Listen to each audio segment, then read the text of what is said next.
우리에게 가중원 자유회견은 4월 23일. 아니, 파행시키려고 작정을 하고 왔네. 감사 안 하려고. 나 지금 뭐야, 위원장이. 이소 안 됩니다. 가세요! 우리 앞에 나가세요! 저희도 해먹자! 그만 가지 마세요! 끝으로 한 말씀만 더 드려도 되겠습니까? 네, 해주십시오. 네. 소부의 심판권과 전원합의체의 심판권에 대해서 제가 배운 바대로 말씀드리겠습니다. 오늘 제가 이 자리에서 우리 국민의힘 의원들과 우리 대법원에서 시종일관 궤변을 늘어놓으면서 삼권 분립을 둘러싼 혹세무민을 하고 있다라고 생각을 합니다.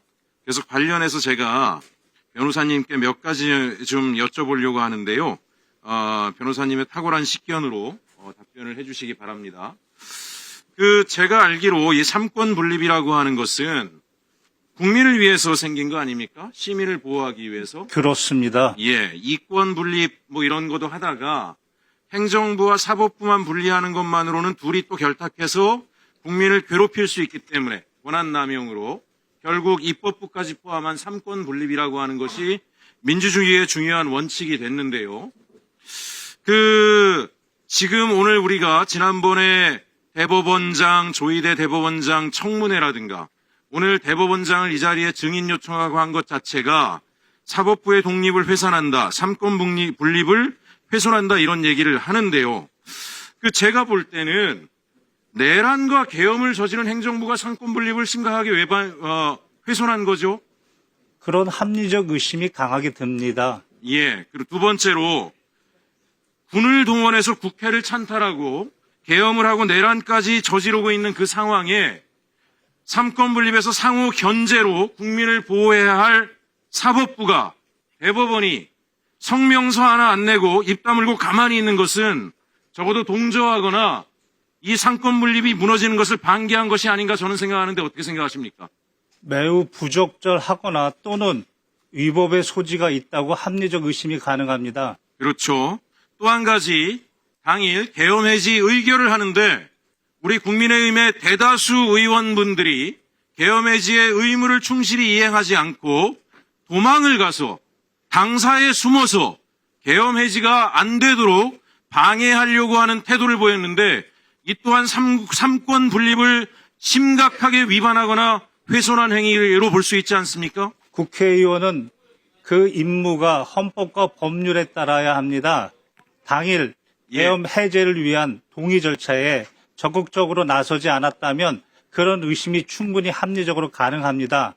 예, 그러면 지금 현재 우리 대한민국에서 민주주의를 지키고 상권 분립을 지키고 사법부의 독립을 다시 세우고 행정부를 정상화하는 노력은 지금 국회에 당일 계엄 해지를 위해서 뛰어왔던 우리 민주당 법률권 의원들 이분들 말고 누가 있습니까? 이분들이 당연히 당일 계엄을 통해서 내란을 통해서 민주주의를 무너뜨리고 상권 분립을 훼손하려고 한 것에 대해서 분명하게 청문하고 단죄해야 되는 게 국민적 의무 아닙니까? 헌법적 질서에 맞는 정당한 태도 아닙니까? 그렇습니다. 우리 대한민국 국민은 대부분 TV를 통해서 보았습니다. 어느 당의 어느 의원들이 적극적으로 대한민국의 민주주의를 지키기 위해서 노력했는지는 이미 대한민국 국민 대부분이 알고 있다고 그렇게 생각됩니다. 예, 제가 오늘 조용히 하세요. 조용히 하세요. 자, 오늘 국민의힘과 대법원이 제가 볼 때는 상당히 공조하는 듯한 느낌이 듭니다.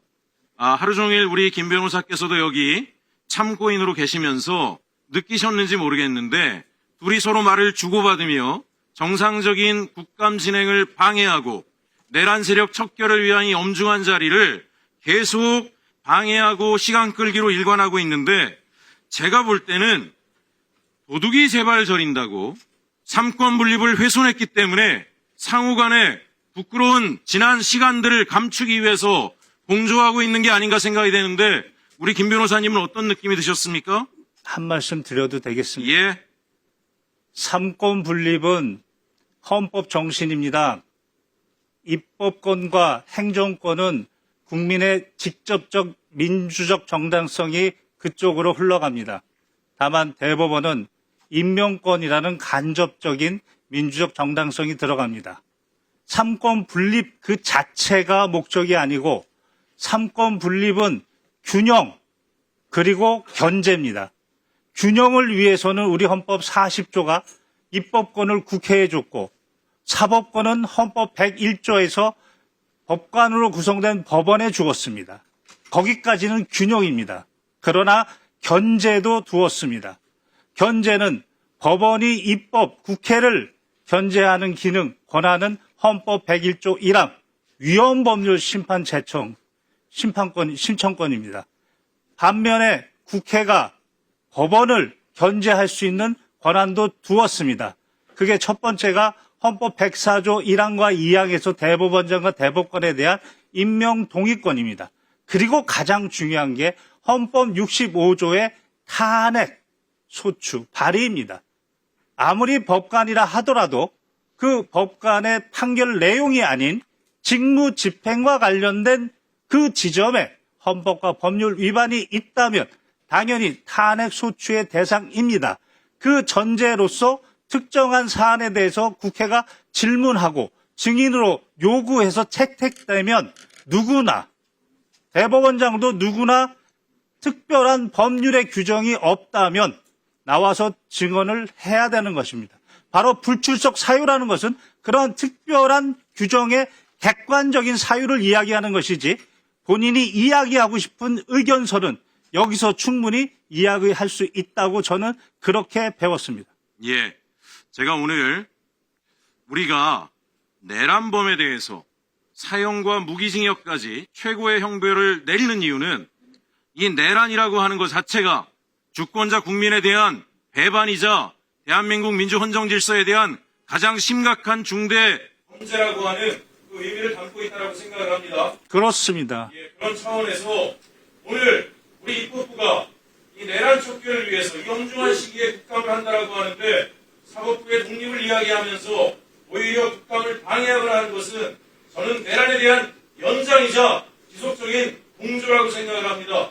이에 대해서도 분명한 책임 추궁이 필요하다고 생각하는데 우리 김 변호사님 어떻게 생각하십니까? 그렇습니다. 이미 헌법재판소에서 윤석열에 대해서 헌정사상 처음으로 국군 통수권자의 의무까지 위반했다고 했습니다. 국민들에게 총을 겨눴다고 했습니다. 여기에 동조하고 있는 세력은 발본색원해야 됩니다. 그게 정말 헌정 질서를 세우는 것입니다.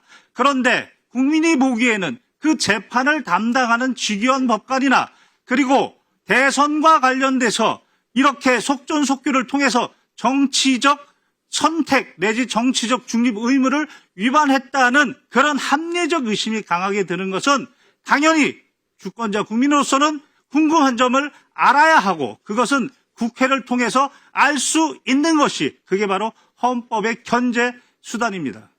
존경하는 위원장님, 오늘 하루 종일 국민의힘 의원들이 우리 국감 이 엄중한 시기에 내란 척결의 국감을 지속적으로 방해하고 있습니다.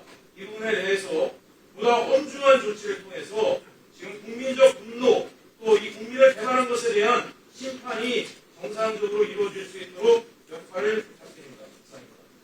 감사합니다. 끝으로 한 말씀만 더 드려도 되겠습니까? 네, 해주십시오. 네. 소부의 심판권과 전원합의체의 심판권에 대해서 제가 배운 바대로 말씀드리겠습니다.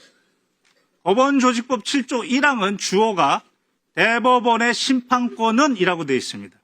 대법원의 심판권이 대법관 3분의 2 이상의 전원합의체, 그때에는 재판장이 대법원장입니다. 다만 3인 이상의 소부로 구성해서 그래서 거기서 4가지 사유에 해당하지 않으면 심판합니다. 심리하고 판결합니다. 판결한다는 것은 그 이름으로 판결합니다. 전원합의체도 그 이름으로 대법관 이름 모두로 판결하는 것이고 소부의 판결도 소부 대법관 3인의 이름 또는 4인의 이름으로 판결하는 것입니다.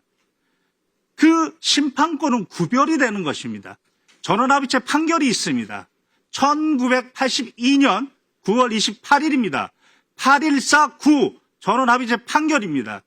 이 전원합의체 판결과 전원합의체의 심판권과 소부의 심판권은 구별되는 걸 전제로 해서 소부의 심판권이 전원합의체의 심판권을 침해했을 때는 무효라고 했습니다. 그래서 재심 사유라고 하는 전원합의체 판결이 있습니다. 이것은 전제가 소부의 심판권과 전원합의체 심판권이 구별된다는 것을 전제하는 것입니다. 이상입니다.